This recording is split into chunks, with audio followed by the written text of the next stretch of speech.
Warm greetings, everyone, wherever you are. Um, Today I thought I would talk about something pretty difficult. And when I talk about difficult things, I often look up into the corner. I think that's where I feel it in my head. Kind of when I think about a really difficult topic, it's like right here. And then, so I try to look right at it and I go like this. Um, And the difficult topic is entering the void. And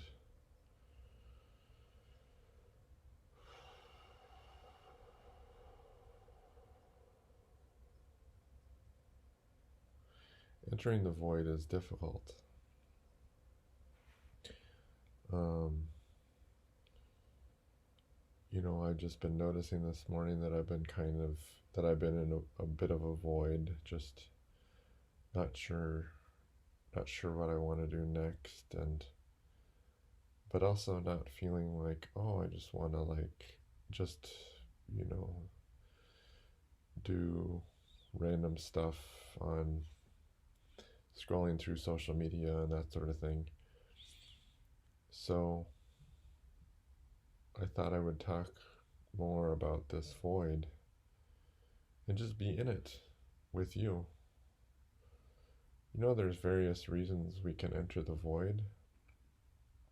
It can just be basic stuff like free time or, feeling bored or thinking about what's next. But it can also be really intense stuff like having lost a loved one or being told really bad news, or having financial difficulties. All these things can cause us to go into the void. And a lot of times we'll just try to fill it. We'll just react to the problem. So, if we get told we have a really bad disease, instead of just sitting with it for some time, the information, we just go immediately into problem solving and thinking about how to fix it and researching different methods on how to cure the disease. And this just results in a manic frenzy that causes more stress and more anxiety. And so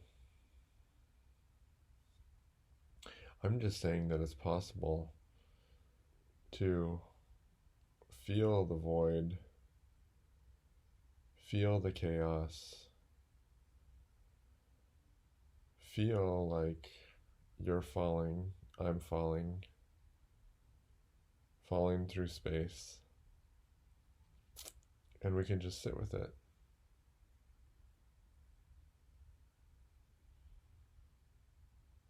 Maybe we just sit through this time. Maybe we just sit through it for one breath.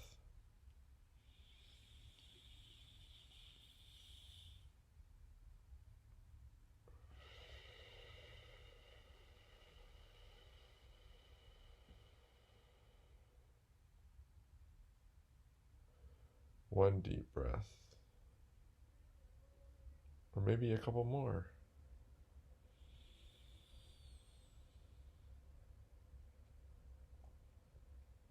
And exhale.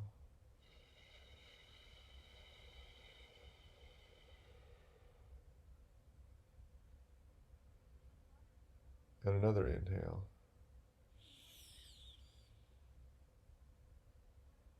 And exhale.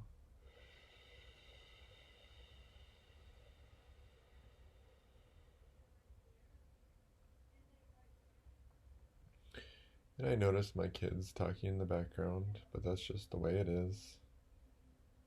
This is how it is. It's a statement that can help you to be grounded in the present moment when you feel like you're in the void or life just seems chaotic, you can just say, this is how it is. I don't necessarily encourage you to say that to other people, because I think it can make you sound really distant and disconnected. And people won't receive it well, most likely. But you can say it to yourself. And there's like this centering, you know, zoom, this is how it is. In many ways, it's this is how it is the worst it can be right now. So instead of projecting all the ways it's going to get even worse or wondering if it will get better, we just focus on the present moment of this is how it is. And come down to that. And there can be a lot of emptiness in that statement. Ooh, this is how it is. You can feel a lot of nerves in that. And then it takes some faith, right? It takes some faith to be like, okay, this is how it is. My nerves and my body and everything feels like it's going to explode or implode, or I'm going to fall through the center of the universe and no longer exist. But you know what? I can have the faith, and I might even be holding my breath right now because I'm having so much anxiety. But today, now, this is how it is. I'm going to choose to take one deep breath.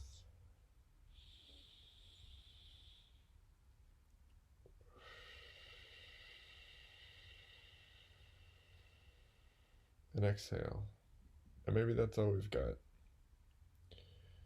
But maybe you recognize that helps some. Maybe you feel just a little bit, maybe you just feel a little bit better. Because you are having a physical response.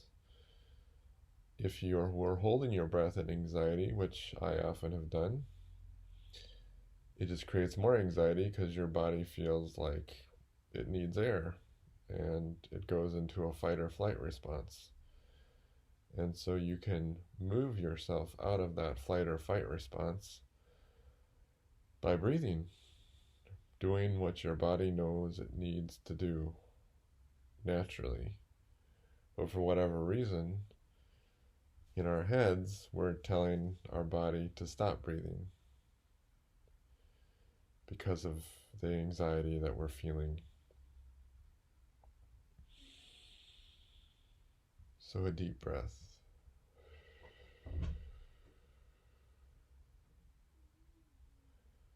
Another thing that can be helpful is to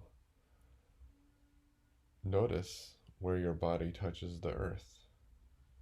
Sometimes breathing is really hard for people to focus on their breathing, noticing where your body touches the earth, where gravity causes your body to touch the earth. For example, right now, the only space I have that I can have any sort of quiet or alone time is in my children's bedroom right now, because I live in a small apartment and all the other rooms are occupied. And I paused the video and my son just interrupted me, and this is how it is. So now we're back to gravity, and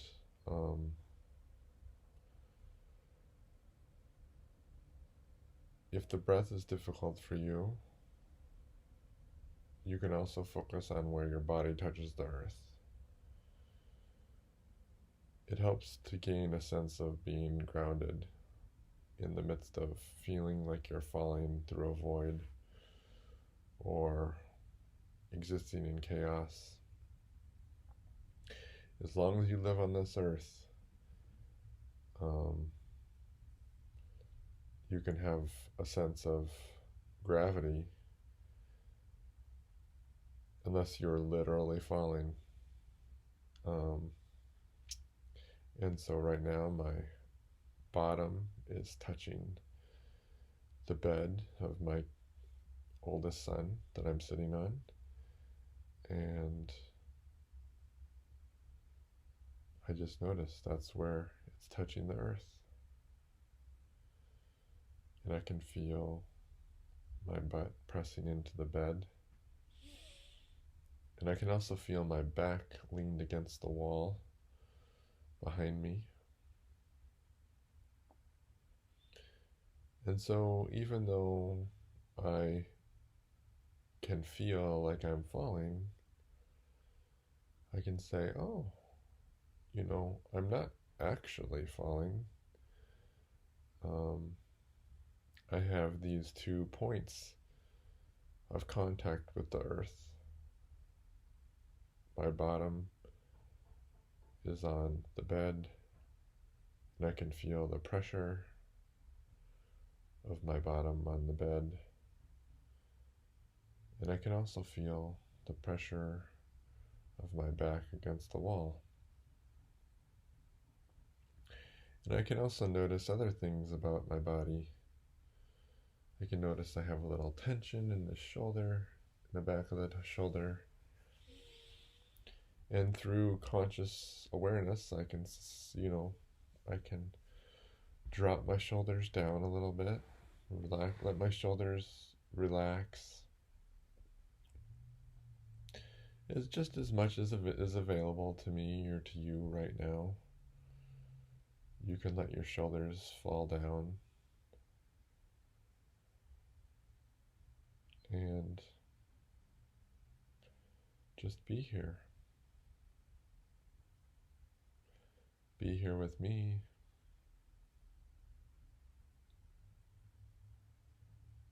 Be here where your body touches the earth. Noticing the breath in, noticing the breath out. Just simple breaths in, simple breaths out.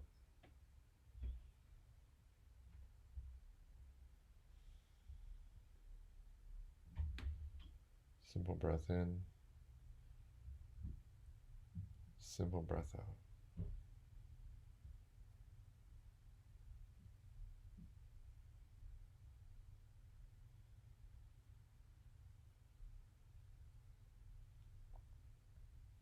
And this is a good place to be in the void. This is also how it is. The chaos, the whatever, but there's also the breath. And as long as we're alive, we're going to have the breath.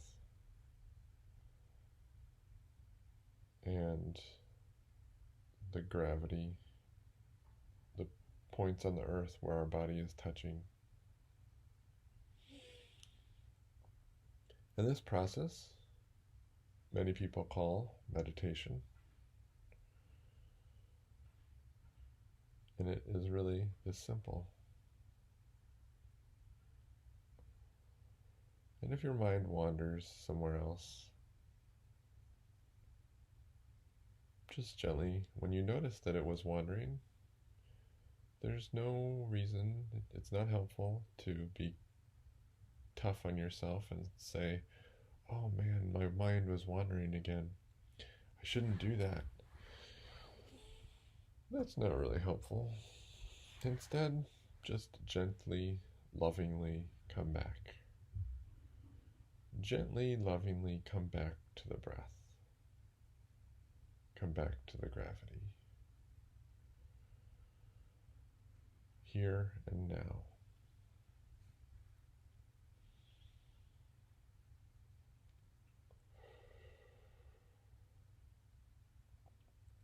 And when you're done with your meditation, maybe you want to do it for 5 minutes,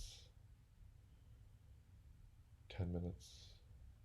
Once again, maybe just one breath, maybe 2 breaths, maybe 3 breaths. Maybe that's all you have in you.